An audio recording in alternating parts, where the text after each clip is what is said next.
Copyright Reuters. Fabrizio BenschWhile on an international digital press tour for his new memoir, Permanent Record. A former National Security Agency (NSA) contractor, Edward Snowden, managed to once again attract the attention of the U.S. Department of Justice (DOJ), which doesn't seem likely to budge and grant the whistleblower's single-item request.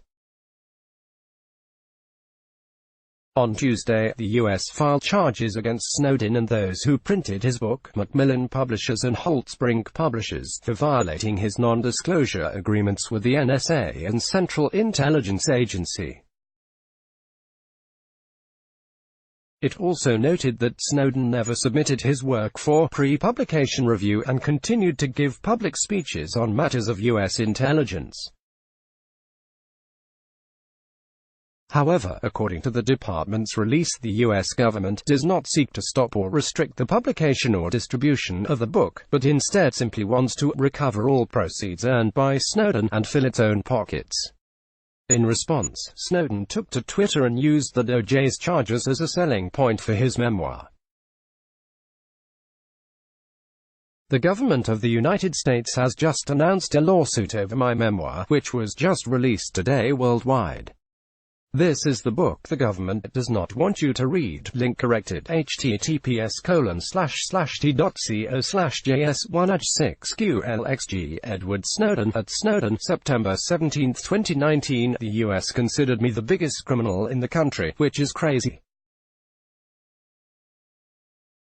Because the crime they accused me of was basically aiding and abetting the act of journalism, Snowden said in a live Berlin video conference about his book, recounting his 2013 leaks of classified information. But despite all this and more, Snowden has also expressed that his ultimate goal is to return to the United States. But if I'm going to spend the rest of my life in prison, then one bottom-line demand that we all have to agree to is at least I get a fair trial, Snowden said in a pre-taped CBS This Morning segment that aired Monday. And that is the one thing the government has refused to guarantee because they won't provide access to what's called a public interest defense. Joe Lauria, editor of Consortium News, joined Radio Sputnik's By Any Means Necessary on Tuesday to give his thoughts on why he believes journalism is being put on trial and comment on Snowden's recent offer to return to the States. What are they worried about protecting, as far as information goes, when most of it is out there already? Lauria asked hosts Eugene Puryear and Sean Blackman after explaining that Snowden has already made people aware of the mass surveillance that takes place by the NSA, despite it being against the Fourth Amendment. Lauria went on to remind listeners that whistleblower Chelsea Manning is currently behind bars for refusing to testify regarding what appears to be more charges against WikiLeaks founder Julian Assange, who was ordered on Friday to remain in Her Majesty's Prison Belmarsh due to his history of absconding, according to British District Judge Vanessa Barrister. Assange was previously expected to be released on September 22, but will now remain behind bars until the February 25 hearing on his potential extradition to the U.S. The issue is Assange is being held in a maximum security prison, not in a normal holding place for someone facing extradition. That is certainly not a maximum security situation, Lauria contended. And this is, of course, a non-violent crime he is being alleged to have committed.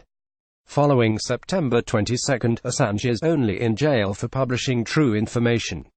Lauria highlighted, "This is something that should be alarming to everyone in a society that pretends to be a democracy, and the illusion of democracy, which they always kept up, is now crashing down even more when they openly imprisoned a journalist for publishing classified information." Worries about social unrest have made the neoliberal government within the U.S. retreat to common tactics, such as blaming a foreign power, which they did with Russia, and they will do anything to crush that dissent, Lauria noted.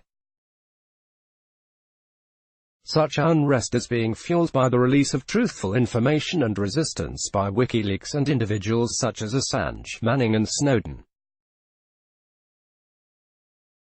It's a sign of weakness, ultimately, that they've reacted this way. to try to use private companies like Twitter and Facebook to censor, essentially, people who were questioning the official narrative, he insisted. It sounds silly to think that somebody on Twitter could be a threat, but in aggregate, when they are so weak right now and there's so much anger in the land about the way politics have gone, they have to try and control that narrative. The views and opinions expressed in the article do not necessarily reflect those of Sputnik. Let's block ads. Why?